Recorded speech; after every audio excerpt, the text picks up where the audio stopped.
ইন্নাল্লাহা লা ইয়াগফিরু আন ইউশরাকা বিহি ওয়া ইয়াগফিরু মা দুনা যালিকা লিমান ইয়াশা ওয়া মান ইউশরিক বিল্লাহি ফাকাদ দাল্লা দালালান বাঈদা। আল্লাহ রাব্বুল আলামিন বলেন, যারা শিরকের মতো জঘন্যতম গুনাহ করবে, এই গুনাহ ছাড়া আমি আল্লাহ অন্য গুনাহ চাইলে মাফ করতে পারি, কিন্তু শিরকের গুনাহ ক্ষমা করব না। শিরকের গুনাহ কি করব না? আর যারা শিরিক করে, আল্লাহ রাব্বুল আলামিন বলে দিয়েছেন, ইন্নাহু মান ইউশরিক বিল্লাহি ফাকাদ হারামাল্লাহু আলাইহিল জান্নাহ, তার জন্য আমি আল্লাহ জান্নাতকে হারাম করলাম। ওয়া মাওয়াহুন নার, তার ঠিকানা হবে কোথায়? জাহান্নাম।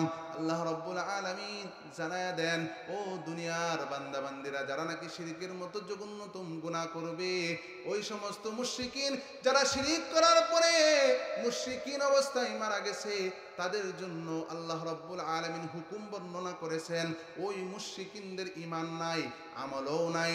কারণ আল্লাহ রাব্বুল আলামিন কোরআনের মধ্যে জানায় দিয়েছেন, ওয়ালাকাদ উহিয়া ইলাইকা ওয়া ইলাল্লাযীনা মিন ক্বাবলিক লাইন আশরাকতা লায়াহবাতান্না আমালুকা ওয়া লাতাকুনান্না মিনাল খাসিরিন। যারা নাকি আল্লাহ রাব্বুল আলামিন জানায় দিয়েছেন, তোমার প্রতি এবং তোমাদের পূর্ববর্তীদের প্রতি আমি আল্লাহ ওহী নাজিল করেছি, যে নাকি শিরিক করে, ওই শিরিকের কারণে তার আমল নষ্ট হয়ে যায়। যারা শিরিক করে, শিরিকের কারণে কি হয়ে যায়? উলাইকা হাবিতাত আমালুহুম। আল্লাহ বলেন, যারা শিরিক করে, তারা শিরিকের মাধ্যমে তাদের আমলকে বরবাদ করে ফেলে। এর জন্য যারা শিরিক করে তাদের আমল নষ্ট হয়ে যায়, ঈমান থাকে না। আল্লাহর নবী মুশরিকিনদের ব্যাপারে হুকুম বর্ণনা করেছেন, যে নাকি মুশরিকিন হয়ে মারা যায়, আল্লাহ রাব্বুল আলামিন বলেন, তাদের জন্য দোয়া করা পর্যন্ত হারাম। যদি একইভাবে জানা থাকে সে মুশরিক অবস্থায় মারা গেছে, তাহলে তার জন্য মাগফিরাতের দোয়া করা কি হারাম? وعلى آل إبراهيم إنك حميد مجيد اللهم بارك على محمد وعلى آل محمد كما باركت على إبراهيم وعلى آل إبراهيم إنك حميد مجيد الحمد لله তালিমুল উম্মাহ বয়স্ক মাদ্রাসা পূর্ব লামাপাড়া গৌরীপুর মোমেন শাহীর উদ্যোগে ইসলামী মহাসম্মেলনের সম্মানিত সভাপতি শ্রদ্ধেয় আলেমে দ্বীন হযরত মাওলানা মুফতি নাজিম উদ্দিন সাহেব বারাকাল্লাহু ফি হায়াতি হযরত মঞ্চে উপস্থিত আছেন, আরও উপস্থিত আছেন আমার স্নেহের বড় ভাই হযরত মাওলানা আতহার আলী সাহেব বারাকাল্লাহু ফি হায়াতি, আমার সম্মুখে উপস্থিত মুরব্বী বাবারা, নওজোয়ান ভাইয়েরা, পদ্মার আড়ালে ও মা ও বোনেরা, আল্লাহ রব্বুল আলামিনের দরবারে লাখ কোটি শুকরিয়া আদায় করছি, যেই মহান রব্বুল আলামিন আমাদেরকে দয়া করে মায়া করে আজকে এই কোরআনের মাহফিলে আসার বসার তৌফিক দান করেছেন। এর জন্য রব্বি করিমের দরবারে অন্তরের অন্তঃস্থল থেকে কালিমাতুশ শুকুর আদায় করি আলহামদুলিল্লাহ। এতগুলা মানুষ এখানে, আমরা জবান খুলে যদি আরেকটু জোরে আওয়াজ দিয়ে মালিকের শুকরিয়া আদায় করি, তাহলে বোঝা যাবে যে এখানে মানুষ আছে। তো জোরে সোরে বলি আলহামদুলিল্লাহ। সম্মানিত উপস্থিতি, খুবই মুখতাসার অল্প সময় আলোচনা করব, তারপরে ইনশাআল্লাহ হযরত দোয়া করবেন। আমরা দোয়ার মাধ্যমে জিন্দেগীর গুনাহকে আল্লাহ রব্বুল আলামিন থেকে মাফ করে তারপরে বাড়িতে যাব। রাজি আছি তো ইনশাআল্লাহ? গভীর রজনীতে দোয়া কবুল হয়, যার শেষ বেলা তার সব বেলা। তো আপনারা যারা এখানে উপস্থিত আছেন এবং মাইকের আওয়াজ যে পর্যন্ত যাচ্ছে, সকলের কাছে অনুরোধ করব অল্প সময় কোরআন এবং হাদিসের আলোচনা শ্রবণ করা। আমরা যারা এখানে উপস্থিত হয়েছি আলহামদুলিল্লাহ, আমি আপনাদের সম্মুখে কালামুল্লাহ শরীফ থেকে একখানা আয়াতে কারিমা রাসূল আকরাম সাল্লাল্লাহু আলাইহি ওয়াসাল্লামের অসংখ্য হাদিস থেকে একখানা হাদিস পাঠ করেছি।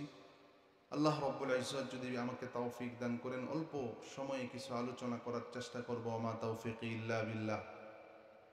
সম্মানিত উপস্থিতি, রাসূল আকরাম সাল্লাল্লাহু আলাইহি ওয়াসাল্লামের আগমন দুনিয়াতে এজন্যই হয়েছে এবং আল্লাহ রাব্বুল আলামিন আপনি আমার নবী মুহাম্মদুর রাসূলুল্লাহ সাল্লাল্লাহু আলাইহি ওয়াসাল্লামকে জমিনে প্রেরণ করেছেন কিছু উদ্দেশ্য আর মাকসাদ নিয়ে।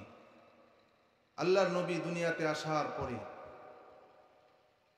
চূড়ান্ত পর্যায়ে যে মেহনত আল্লাহর নবী করে গেছেন, এটা হচ্ছে আল্লাহ রাব্বুল আলামিনের একাত্মবাদের মেহনত, তাওহীদের মেহনত। রাসূল সারা জীবন সংগ্রাম করেছেন সমাজ থেকে কিভাবে কুফর শিরিক দূর করা যায়। আল্লাহর নবী সারা জিন্দেগিতে সাহাবায়ে কেরামকে নিয়ে অত্যন্ত মেহনত কষ্টের মাধ্যমে ইসলাম আমাদের সম্মুখে রেখে গেছেন। তো শরীয়তে ইসলামের মধ্যে এমন কতগুলা গুনাহ আছে যে গুনাহগুলোর দ্বারা কিছু মানুষ আছে এই গুনাহগুলা ইচ্ছাকৃতভাবে করে, আবার কতগুলা মানুষ আছে এই গুনাহগুলা সে করে তার ইলমে দ্বীন না থাকার কারণে। কথা বলেন ঠিক কিনা? গুনাহ তো গুনাহ, অন্যায় তো অন্যায়, কিন্তু সব অন্যায় আর সব গুনাহ একরকম না। অন্যায়ের মধ্যেও যেরকম কোয়ালিটি আছে, গুনার মধ্যেও কি আছে? কোয়ালিটি আছে। এমন কিছু গুনাহ আছে করলে ঈমান নষ্ট হয় না, আমল নষ্ট হয় না, কিন্তু এমনও কিছু গুনাহ আছে যেগুলা করার দ্বারা ঈমানও নষ্ট হয়ে যায়, আমলও নষ্ট হয়ে যায়, চিরস্থায়ী জাহান্নামী হয়। কথা বলেন ঠিক কিনা? এমন কয়েকটা গুনাহর কথা আপনাদের সম্মুখে মুখতাসার ভাবে আলোচনা করে আমার আলোচনা শেষ করব। রাসূল আকরাম সাল্লাল্লাহু আলাইহি ওয়াসাল্লাম সাহাবায়ে কেরামকে বলেন, ও সাহাবায়ে কেরাম, দুনিয়ার মধ্যে এমন কিছু গুনাহ আছে যেগুলা মানুষের জিন্দেগিকে ধ্বংস করে দেয়। قال النبي صلى الله عليه وسلم اجتنبوا السبع الموبقات। আল্লাহর নবী বলেন 7 প্রকার গুনাহ যেগুলা মানুষকে ধ্বংস করে দেয়, ওই 7 প্রকার গুনাহ থেকে বাইচে থাকবা যেগুলা মানুষকে তার জিন্দেগি ধ্বংস করে দেয়। কয় প্রকার গুনাহ? আল্লাহর নবী বলেন, সাহাবায়ে কেরাম 7 প্রকার গুনাহ থেকে বাইচে থাকবা, 7 প্রকার গুনাহ থেকে বাইচে থাকবা। 1 নাম্বার গুনার কথা আল্লাহর নবী বলেন, আশিরকু বিল্লাহ, আল্লাহ রাব্বুল আলামিনের সঙ্গে শিরিক করা। যেই মানুষটা মালিকের সঙ্গে শিরিক করে তার হায়াতে জিন্দেগি ধ্বংস। আল্লাহর নবী বলেন, যেই বান্দা বান্দি জমিনের মধ্যে শিরকের মতো জঘন্যতম গুনার মধ্যে লিপ্ত হয়ে যায়, আল্লাহর নবীর ভাষায় তার আমলও নষ্ট হয়ে যায়, তার ঈমানও নষ্ট হয়ে যায়, সে চিরস্থায়ী জাহান্নামী হয়ে যায়। রাসূল আকরাম সাল্লাল্লাহু আলাইহি ওয়াসাল্লাম হাদিসের মধ্যে হযরত মুআজকে ওসিয়ত করেন, ওরে মুআজ, আল্লাহর নবীর সাহাবী হযরত মুআজ বলেন, আল্লাহর নবী আমাকে ওসিয়ত করেছেন 10 বিষয়। কয় বিষয়? 1 নাম্বার হচ্ছে, হে মুআজ, লা তুশরিক বিল্লাহি শাইআন ওয়া ইন কুতিলতা ওয়া হুররিকতা।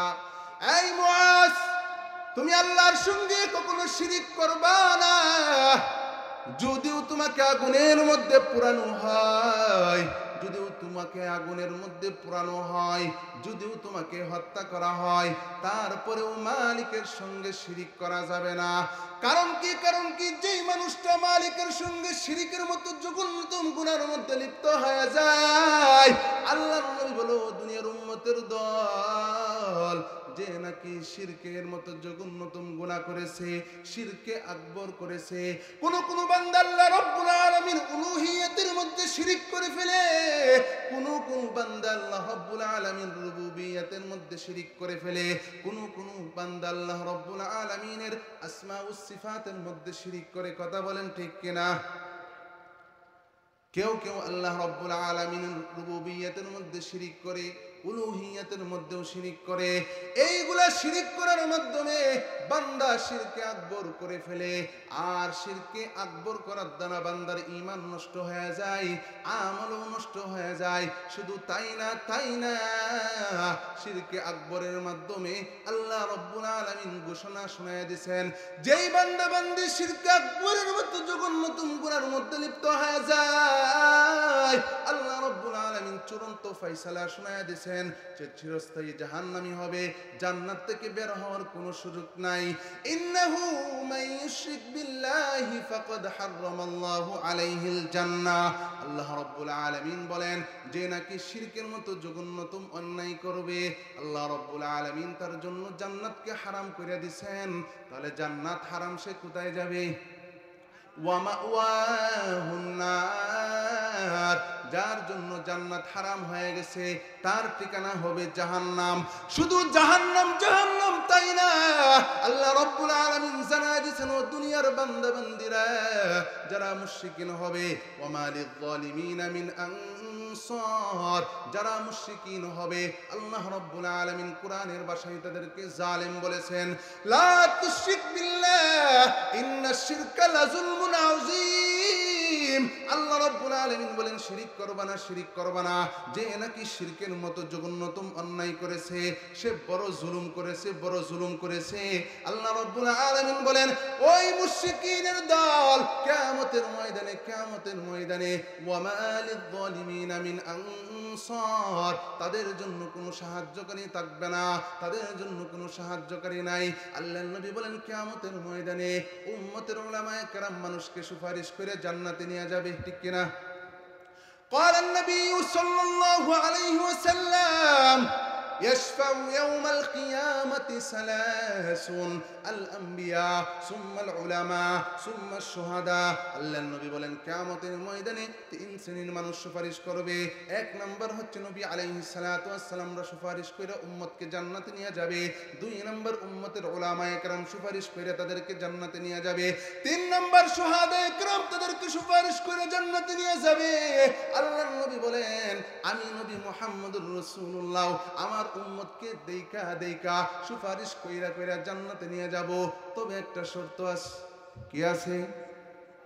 আল্লাহর নবীর সুপারিশ পাওয়ার জন্য একটা শর্ত আছে। নামায়ে আমালের মধ্যে কোনো শিরকের গুনাহ থাকা যাবে না, নামায়ে আমালের মধ্যে কোনো বেদাত থাকা যাবে না। আল্লাহর নবী বলেন, আমি কিয়ামতের ময়দানে হাল্লা শাফাআতি ইল্লা সাহিবা বিদাতিন, কিয়ামতের ময়দানে আমি সুপারিশ করে আমার উম্মতকে জান্নাতে নিয়ে যাব। কিন্তু যারা দুনিয়ার মধ্যে বেদাতি হবে, বেদাতের কাজকর্মের মধ্যে লিপ্ত থাকবে, যারা শিরিক করবে, দুনিয়ার মধ্যে শিরকের মতো জঘন্যতম অন্যায় কাজের মধ্যে লিপ্ত থাকবে, আমি মুহাম্মদুর রাসূলুল্লাহ পর্যন্ত তাদের জন্য সুপারিশ করব না। আল্লাহ শর্ত জুড়ে দিয়েছেন, ও নবী আমার, সুপারিশ কাবেলে কবুল হওয়ার জন্য শর্ত হচ্ছে নামায়ে আমলে শিরকের গুনাহ থাকা যাবে না। তাহলে মুশরিকিন কিয়ামতের ময়দানে আল্লাহর নবীর শাফাআত থেকেও বঞ্চিত হবে। কথা বলেন ঠিক কিনা? মেরে মুহতারাম হাজিরিন, ওই মুশরিকিনের দল চিরস্থায়ী জাহান্নামের মধ্যে থাকবে। কেমন জাহান্নাম? আল্লাহ রাব্বুল আলামিন কোরআনের মধ্যে বলে দিয়েছেন কারা কারা জাহান্নামের মধ্যে চিরস্থায়ী থাকবে। ইন্নাল্লাযীনা কাফারু মিন আহলিল কিতাবি ওয়াল মুশরিকিনা ফি নারি জাহান্নামা খালিদিনা ফিহা উলাইকা হুম শাররুল বারিয়া। আল্লাহ রাব্বুল আলামিন বলেন, ও মুশরিকিনের দল, ও আহলে কিতাবের দল, ও বেঈমানের দল, তোরা চিরস্থায়ী জাহান্নামী হবে, তোরা চিরস্থায়ী জাহান্নামী।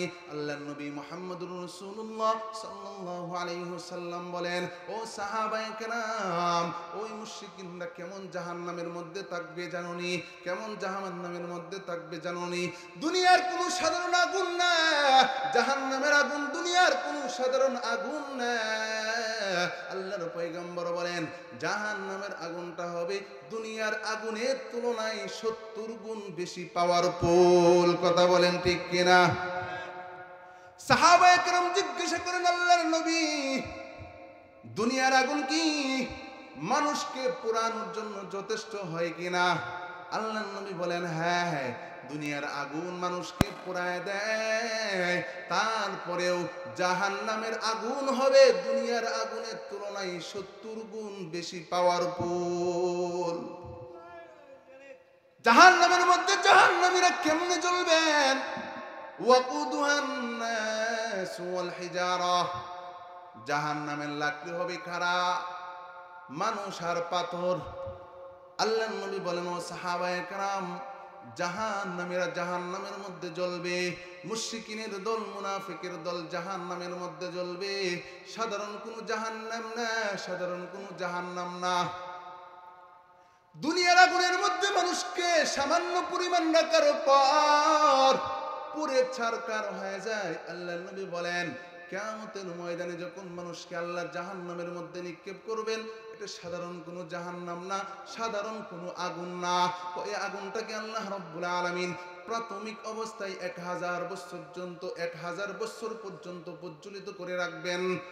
মুফাসসিরিনে কেরাম বলেন, ওই জাহান্নামের আগুনকে 1000 বছর পর্যন্ত জ্বালানোর পর ওই জাহান্নামের আগুনের কালার আসবে লাল কালার। আল্লাহর নবী বলেন, শুধু তাই না, আরো 1000 বছর পর্যন্ত আগুনকে প্রজ্বলিত করে রাখা হবে, তারপরে ওই আগুনের কালার হবে সাদা। 2000 বছরের পরে আরো 1000 বছর পর্যন্ত জাহান্নামের আগুনকে জ্বালানো হবে। আল্লাহর পয়গম্বর বলে, সাহাবায়ে কেরাম, ওই আগুনকে 3000 বছর জ্বালানো রাখার পর, প্রজ্বলিত করে রাখার পর ওই জাহান্নামের আগুনের কালার হবে কালো। কি কালার হবে? আল্লাহর নবী বলেন, জাহান্নামীরা জাহান্নামের মধ্যে জ্বলবে, জাহান্নাম থেকে বের হওয়ার কোনো সুযোগ নেই। আল্লাহ রাব্বুল আলামিনকে ডাকবে, আল্লাহ আর সহ্য হয় না, জাহান্নামের আগুন আর সহ্য করতে পারি না। নবী আলাইহিস সালাতু ওয়াস সালাম বলেন, মৃত্যু তাদের আশপাশ দিয়ে ঘুরবে কিন্তু মৃত্যু হবে না। আল্লাহ রাব্বুল আলামিনকে হাজার হাজার বছর পর্যন্ত ডাকার পরে আল্লাহ রাব্বুল আলামিন একদিন বলবেন, ওই তোমরা জাহান্নামের দল, আমাকে কেন ডাকতেছো? আল্লাহ রাব্বুল আলামিন কি বলবে, আল্লাহ আমাদেরকে আরেকটাবার সুযোগ দেন, দুনিয়ার মধ্যে আপনাকে মানি নাই, দুনিয়ার মধ্যে নামাজ পড়ি নাই, দুনিয়ার মধ্যে যাকাত দেই নাই, দুনিয়ার মধ্যে হজ করি নাই, দুনিয়ার মধ্যে আপনার জিকির করি নাই, দুনিয়ার মধ্যে কোরআন তেলাওয়াত করি নাই, দুনিয়ার মধ্যে উলামায়ে কেরামের কথা শুনি নাই। রব্বুল আলামিন আরেকটাবার আমাদেরকে সময় দেন, দুনিয়াতে যাওয়ার পর আমরা কোনোদিন আর অন্যায় করব না, কোনোদিন গুনাহ করব না, কোনোদিন নামাজ ছাড়ব না, কোনোদিন সুদ কামো না, কোনোদিন ঘুষ কামো না, কোনোদিন অন্যায় কাজের মধ্যে লিপ্ত হমু না। রব্বুল আলামিন যদি আমাদেরকে আপনি একটা আবার সুযোগ দেন, আল্লাহ রব্বুল আলামিন বলবেন, ওয়ালা তুকাল্লিমুন, কথা কওয়ার কোনো সুযোগ নাই, চুপ কথা বলার কোনো সুযোগ নাই। দুনিয়ার মধ্যে আমার নবীরাও বুঝাইছেন, আমার নবীর এই ওয়ারাসাত যারা ছিল, ইন্নাল উলামা ওয়ারাসাতুল আম্বিয়া ওয়া ইন্নাল আম্বিয়া লাম ইওয়ারিসু দীনারা ওয়ালা দিরহামা ইন্নামা ওয়ারাসুল ইলম। আল্লাহর নবী মুহাম্মদুর রাসূলুল্লাহ সাল্লাল্লাহু আলাইহি ওয়াসাল্লামের এই উম্মতের উলামায়ে কেরাম মানুষকে নামাজের দাওয়াত দিবেন, শিরক থেকে বাঁচার দাওয়াত দিবেন, কুফর থেকে বেঁচে থাকার দাওয়াত দিবেন, কিন্তু তারা শুনে নাই। ওই জাহান্নামীরা বলবে, আল্লাহ একটাবার সুযোগ দেন। আল্লাহ বলবে, না কোনো সুযোগ নাই। ও জাহান্নামের ফেরেশতারা, ও জাহান্নামের প্রহরীরা, জাহান্নামের আগুনের, জাহান্নামের দরজার মধ্যে তালা লাগায়া দাও, যাতে করে আজকের পর থেকে জাহান্নামের মধ্যে কেউ ঢুকতেও না পারে, কেউ বাহির হইতেও না পারে। আল্লাহ রাব্বুল আলামিন তার উপর ঘোষণা দিবেন, ফালান নাযীদাকুম ইল্লা আযাবা। আল্লাহ রাব্বুল আলামিন বলবেন, জাহান্নাম থেকে তোমাদেরকে বার করব তো দূরের কথা, তোমাদের আযাব কমাবো তো দূরের কথা, সময়ে সময়ে তোমাদের আযাব আমি আল্লাহ আরো বাড়াইয়া দিব। নাউজুবিল্লাহ। মুফাসসিরিনে কেরাম বলেন, জাহান্নামীদের জন্য আল্লাহর পক্ষ থেকে এটা হবে খুব কঠিন বাণী, যে আল্লাহ জাহান্নামের আযাব তো কমাবেনই না, বরং আরো আযাব বাড়াইয়া দিবেন। শুধু তাই না, আল্লাহ রাব্বুল আলামিন বলেন, জাহান্নামীরা খুব ক্ষুধার্ত অবস্থায় চিৎকার করবে, আল্লাহ বড় ক্ষুধার্ত, ও রব্বুল আলামিন বড় পিপাসা লেগেছে। বড় ক্ষুধার্ত অবস্থায় জাহান্নামের মধ্যে আছে। আল্লাহ রাব্বুল আলামিন বলেন, যখন জাহান্নামীরা ক্ষুধার্ত অবস্থায় চিৎকার করতে থাকবে, কুরআনের মধ্যে আল্লাহ রাব্বুল আলামিন উল্লেখ করেছেন, ওই জাহান্নামের দল তারা জাক্কুম গাছের নিকট যাবে। লাআকিলুনা মিন শাজারিন মিন জাক্কুম ফামালিউনা মিনহাল বুতুন ফাশারিবুনা আলাইহি মিনাল হামিম ফাশারিবুনা শুরবাল হিম। আল্লাহ রাব্বুল আলামিন বলেন, ওই জাহান্নামীরা জাক্কুম গাছের নিকট যাওয়ার পর জাক্কুম ফল ভক্ষণ করবে, অল্প স্বল্প না। ফামালিউনা মিনহাল বুতুন, একদম পেট ভর্তি করে খাবে। আল্লাহ নবী বলে, সাহাবায়ে কেরাম রে, জাক্কুম ফল সাধারণ কোনো ফল নেই। ও না না না, সাধারণ কোনো ফল না। জাক্কুম ফলের তিক্ততা এত পরিমাণ বেশি হবে রে যুবক। আল্লাহ নবী বলেন, ওই জাক্কুম ফলের তিক্ততা যদি দুনিয়ার মধ্যে অল্প পরিমাণ দেওয়া হইতো, পুরা দুনিয়ার লতা পাতা গাছ যা কিছু আছে সবগুলা তিতাই পরিণত হয়ে যাইত। এত পরিমাণ তিতা হবে। এই ফল পেট ভর্তি করে খাওয়ার পরে আল্লাহ রাব্বুল আলামিন বলেন, তাদের পিপাসা লাগবে, পানি খাওয়ার প্রয়োজন। জাহান্নামে কি আরামদায়ক পানি আছে নাকি? ফ্রিজের পানির ব্যবস্থা আছে? আল্লাহ রাব্বুল আলামিন বলেন, ওই জাহান্নামীরা যখন পানি চাইবে, আল্লাহ রাব্বুল আলামিন তাদেরকে পানির ব্যবস্থা করে দিবেন। কেমন পানি? ফাশারিবুনা আলাইহি মিনাল হামিম ফাশারিবুনা শুরবাল হিম। কই এমন হামিম পানির ব্যবস্থা করবে, এত পরিমাণ গরম পানি। আল্লাহর নবী বলেন, ওই অত্যন্ত গরম পানি ওই জাহান্নামীরা জাক্কুম ফল খাওয়ার পরে পান করার কারণে সঙ্গে সঙ্গে নারী বুড়িগুলা গইলা প্রস্রাব পায়খানার রাস্তা দিয়ে বের হওয়া শুরু হয়ে যাবে। আল্লাহর নবী বলেন, হামিম পানি কেমন জানুনি? যদি ওই পানি জাহান্নামের উত্তপ্ত গরম পানি যদি পুরা দুনিয়ার 7 সমুদ্রের মধ্যে এক বালতি পরিমাণ নিক্ষেপ করা হইতো, ওই দুনিয়ার সমুদ্রগুলা ওই পানির গরমের পাওয়ারের কারণে এগুলা ফুটতে শুরু করত। এত পরিমাণ পাওয়ার হবে। ক্ষুধার্ত উটের নেই, পিপাসিত উটের নেই, জাহান্নামের ওই পানি পান করবে। জাহান্নামে থেকে বাঁচার দরকার আছে না নাই? ওই জাহান্নাম থেকে বাঁচার জন্য আমল নামাজ পড়তে হবে, আল্লাহর ইবাদত করতে হবে, শিরিক করা যাবে না, বেদাত করা যাবে না, অন্যায় থেকে দূরে থাকতে হবে। রাজি আছি তো ইনশাআল্লাহ? অল্প সময়ের মধ্যে আমার আলোচনা শেষ করব। যারা শিরকের গুনাহ করে, আল্লাহ রাব্বুল আলামিন বলেন, ইন্নাল্লাহা লা ইয়াগফিরু আন ইউশরাকা বিহি ওয়া ইয়াগফিরু মা দুনা যালিকা লিমান ইয়াশা ওয়া মান ইউশরিক বিল্লাহি ফাকাদ দাল্লা দালালান বাঈদা। আল্লাহ রাব্বুল আলামিন বলেন, যারা শিরকের মতো জঘন্যতম গুনাহ করবে, এই গুনাহ ছাড়া আমি আল্লাহ অন্য গুনাহ চাইলে মাফ করতে পারি, কিন্তু শিরকের গুনাহ ক্ষমা করব না। শিরকের গুনাহ কি করব না? আর যারা শিরিক করে, আল্লাহ রাব্বুল আলামিন বলে দিয়েছেন, ইন্নাহু মান ইউশরিক বিল্লাহি ফাকাদ হারামাল্লাহু আলাইহিল জান্নাহ, তার জন্য আমি আল্লাহ জান্নাতকে হারাম করলাম। ওয়া মাওয়াহুন নার, তার ঠিকানা হবে কোথায়? জাহান্নাম। আল্লাহ রাব্বুল আলামিন জানায়া দেন, ও দুনিয়ার বান্দা বান্দিরা, যারা নাকি শিরকের মতো জঘন্যতম গুনাহ করবে, ওই সমস্ত মুশরিকিন যারা শিরিক করার পরে মুশরিকিন অবস্থায় মারা গেছে, তাদের জন্য আল্লাহ রাব্বুল আলামিন হুকুম বর্ণনা করেছেন, ওই মুশরিকিনদের ঈমান নাই, আমলও নাই। কারণ আল্লাহ রাব্বুল আলামিন কোরআনের মধ্যে জানায়া দিয়েছেন, ওয়ালাকাদ উহিয়া ইলাইকা ওয়া ইলাল্লাযিনা মিন ক্বাবলিক লাইন আশরাকতা লায়াহবাতান্না আমালুকা ওয়া লাতাকুনান্না মিনাল খাসিরিন। যারা নাকি আল্লাহ রাব্বুল আলামিন জানায়া দিয়েছেন, তোমার প্রতি এবং তোমাদের পূর্ববর্তীদের প্রতি আমি আল্লাহ ওহী নাজিল করেছি, যে নাকি শিরিক করে, ওই শিরিকের কারণে তার আমল নষ্ট হয়ে যায়। যারা শিরিক করে, শিরিকের কারণে কি হয়ে যায়? উলাইকা হাবিতাত আমালুহুম। আল্লাহ বলেন, যারা শিরিক করে তারা শিরিকের মাধ্যমে তাদের আমলকে বরবাদ করে ফেলে। এর জন্য যারা শিরিক করে তাদের আমল নষ্ট হয়ে যায়, ঈমান থাকে না। আল্লাহর নবীর মুশরিকিনদের মুশরিকিনদের ব্যাপারে হুকুম বর্ণনা করেছেন যে নাকি মুশরিকিন হয়ে মারা যায়, আল্লাহ রাব্বুল আলামিন বলেন তাদের জন্য দোয়া করা পর্যন্ত হারাম।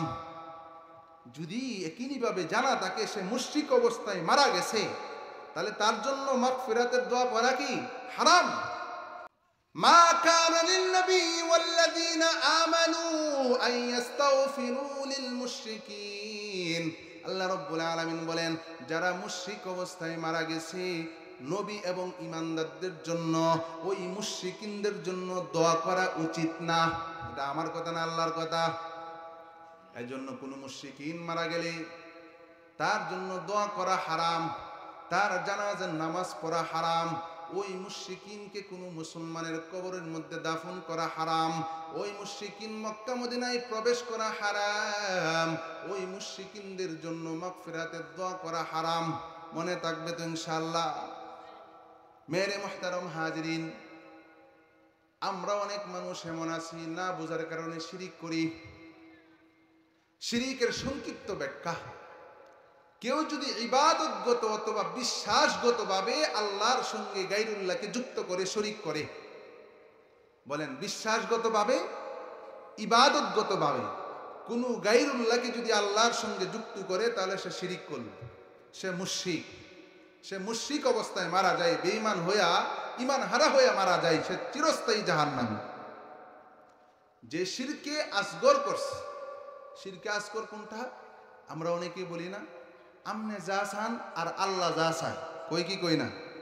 আমনে যা চান আর আল্লাহ যা চায়, এরকম বলা এটাও শিরিক। তবে শিরকে আসগর, এটার দ্বারা ঈমান নষ্ট হয় না, তবে কবিরা গুনাহ হয়, তওবার মাধ্যমে এই গুনাহ মাফ হয়।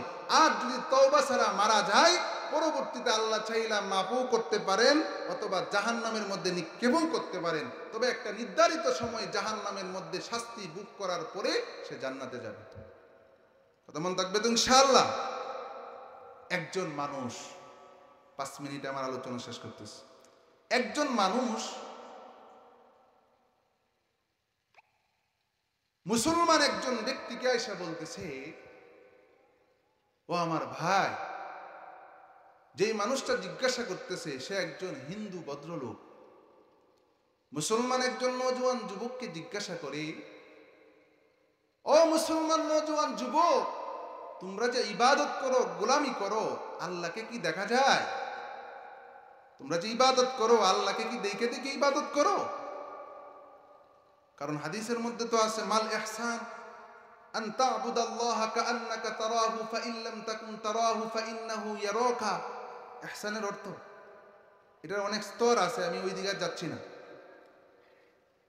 ওই মুসলমান নওজোয়ান যুবক বলেন, না না, আমি একজন সাধারণ মানুষ, আল্লাহকে দেখা যায় কিনা আমি বলতে পারবো না।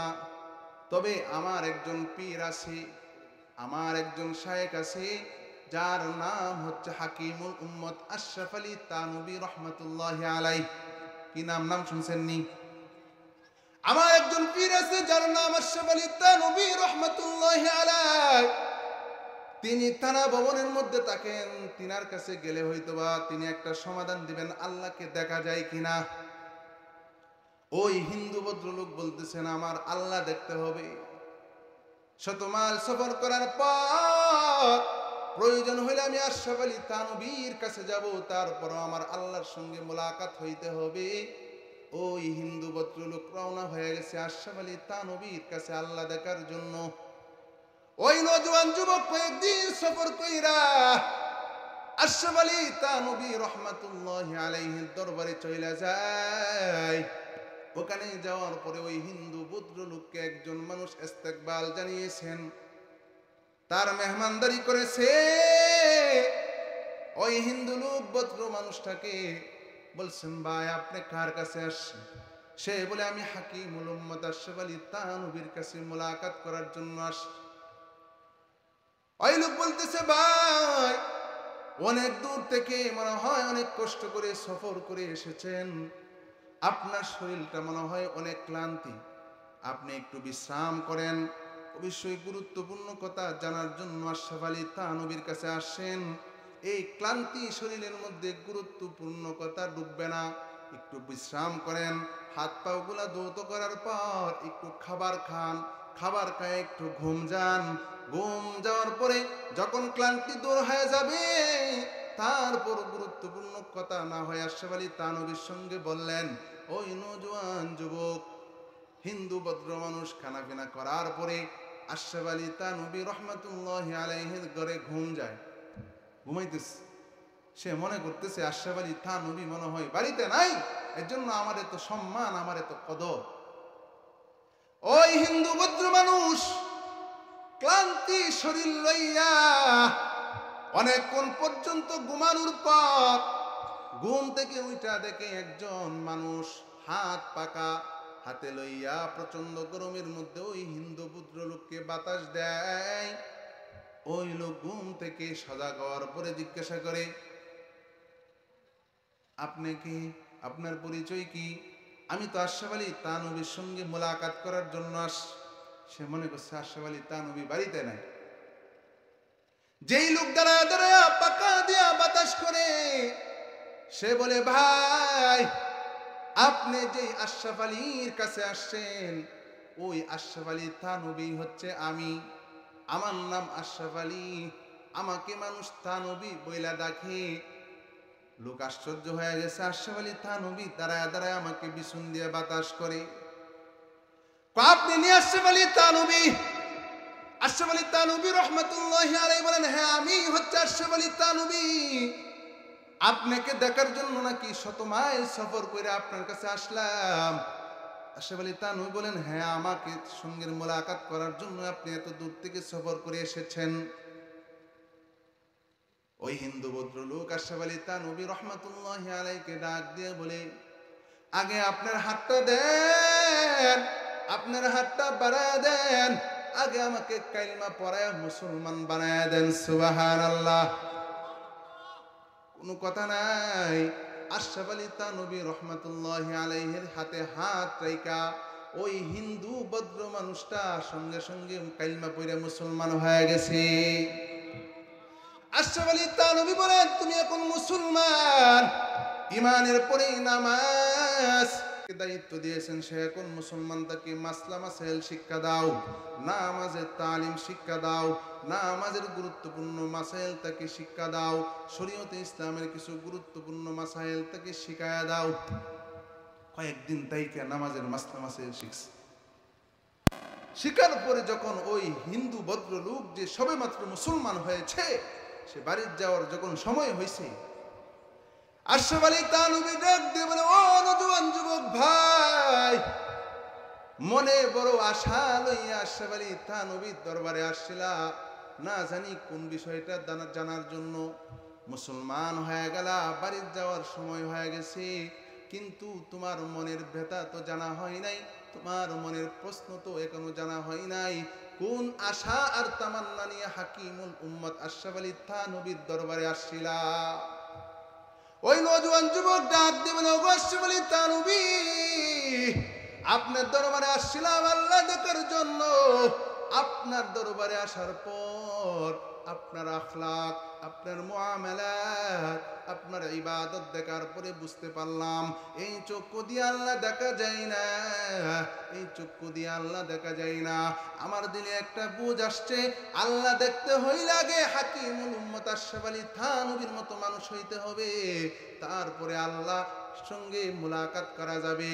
ও আশরাফ আলী থানভী, এর জন্য আমি চিন্তা করেছি, আমি যেহেতু এখনো মুসলমান হয় নাই, আমি এখনো মানুষই হইতে পারি নাই, আল্লাহকে কেমনে দেখবো, এর জন্য আগে কালিমা পড়ে মুসলমান হয়ে গেলাম।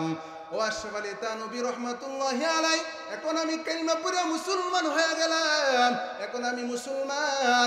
যদি আমি পরিপূর্ণ আশরাফ আলী থানভীর মতো একজন খাঁটি মানুষ হইতে পারি, আল্লাহকে আমার দেখতে হবে না, আল্লাহ নিজে আইসা আমার সঙ্গে সাক্ষাৎ করবে।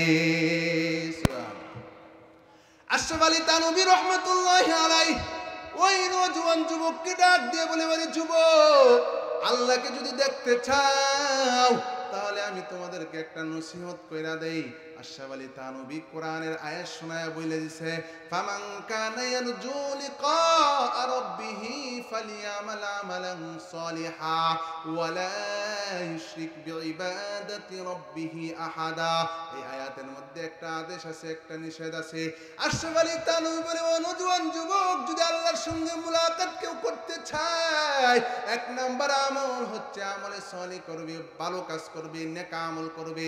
দুই নাম্বার আমল হচ্ছে ওয়ালা ইউশরিক বিইবাদাতি রাব্বিহি আহাদা, মালিকের ইবাদতের মধ্যে কোনো গায়রুল্লাহকে শরীক করা যাবে না। যে নেক আমল করতে পারে, ভালো কাজ করতে পারে, ইবাদতের মধ্যে যদি গায়রুল্লাহকে যুক্ত না করে, শরীক না করে, তাহলে মাওলার মুলাকাত পাওয়া যায়। এর জন্য শিরিক থেকে বাঁচতে হবে, ভালো কাজ করতে হবে, নেক আমল করতে হবে। রাজি আছি তো ইনশাআল্লাহ?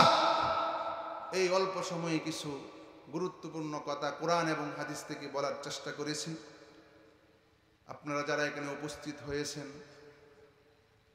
আমার এখানে প্রাণপ্রিয় হযরত উস্তাদ সমতুল্লাহ হযরত মাওলানা মুফতি নাজিম উদ্দিন সাহেব বারাকাল্লাহু ফি হায়াতি, উনি আখিরি মোনাজাতের মাধ্যমে আজকে এই ইসলামী মাহফিল সমাপ্ত ঘোষণা করবেন। এর জন্য আমার জন্য সকলেই দোয়া করবেন, হযরতের জন্য দোয়া করবেন, এই মাদ্রাসার জন্য দোয়া করবেন। আল্লাহ রাব্বুল আলামিন যাতে মাদ্রাসাকে পরকালে নাজাতের উসিলা বানায় এবং হেদায়েতের নূর বানায়। এতক্ষণ পর্যন্ত যা আলোচনা হয়েছে, বলনেওয়ালা শুননেওয়ালা সকলকে আমল করার তৌফিক দান করুক। ওয়া আখিরি দাওয়ানা আলহামদুলিল্লাহি রাব্বিল আলামিন। আসসালামু আলাইকুম ওয়া রাহমাতুল্লাহি ওয়া বারাকাতুহু।